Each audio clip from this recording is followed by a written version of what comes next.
João Maria Batista Vianney, sem dúvida alguma, se tornou o melhor exemplo das palavras profetizadas pelo apóstolo Paulo. Deus escolheu os insignificantes para confundir os grandes. Ele nasceu em 8 de maio de 1786, no povoado de Dardilly, ao norte de Lyon, na França. Seus pais, Mateus e Maria, tiveram 7 filhos. Ele foi o quarto. Gostava de frequentar a igreja e desde a infância dizia que desejava ser um sacerdote. Vianney só foi para a escola na adolescência, quando abriram uma na sua aldeia, escola que frequentou por 2 anos apenas, porque tinha de trabalhar no campo.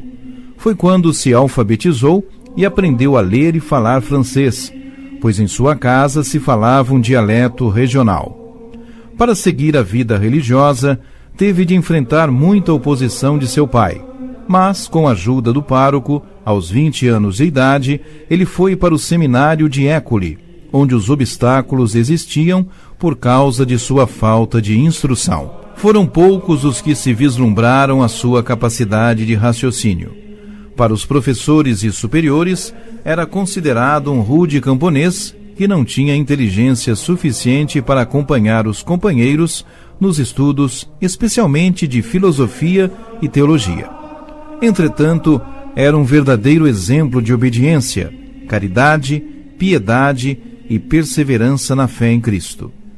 Em 1815, João Maria Batista Vianney foi ordenado sacerdote, mas com um impedimento: não poderia ser confessor, não era considerado capaz de guiar consciências.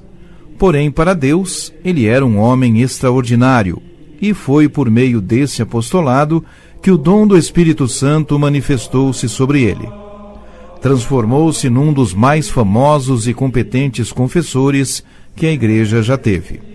Durante o seu aprendizado em École, o abade Maley havia percebido que ele era um homem especial e dotado de carismas de santidade.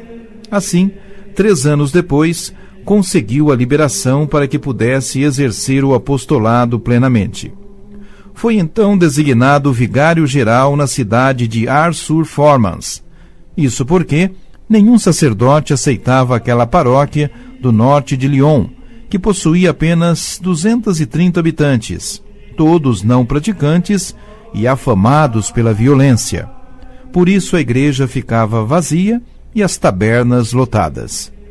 Ele chegou em fevereiro de 1818 numa carroça, transportando alguns pertences e o que mais precisava: seus livros.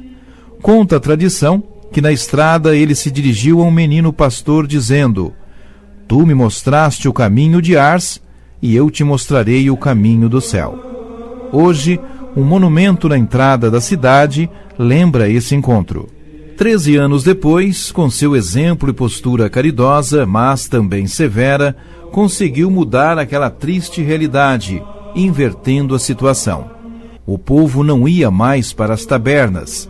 Em vez disso, lotava a igreja.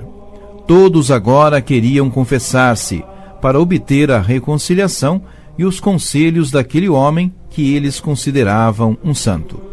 Na paróquia, fazia de tudo, inclusive os serviços da casa e suas refeições. Sempre em oração, comia muito pouco e dormia no máximo 3 horas por dia, fazendo tudo o que podia para os seus pobres.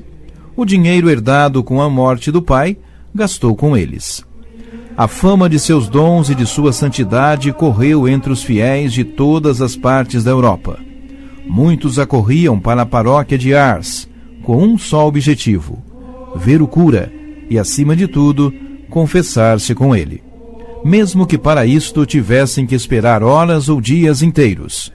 Assim, o local tornou-se um centro de peregrinações. O cura de Ars, como era chamado, nunca pôde parar para descansar. Morreu serenamente, consumido pela fadiga, na noite de 4 de agosto de 1859, aos 73 anos de idade. Muito antes de ser canonizado pelo Papa Pio XI, em 1925, já era venerado como santo. O seu corpo, incorrupto, encontra-se na igreja da paróquia de Ars, e se tornou um grande santuário de peregrinação. São João Maria Batista Vianney foi proclamado pela Igreja padroeiro dos sacerdotes, e o dia de sua festa, 4 de agosto, escolhido para celebrar o Dia do Padre. São João Maria Batista Vianney, rogai por nós. Ajude-nos a evangelizar.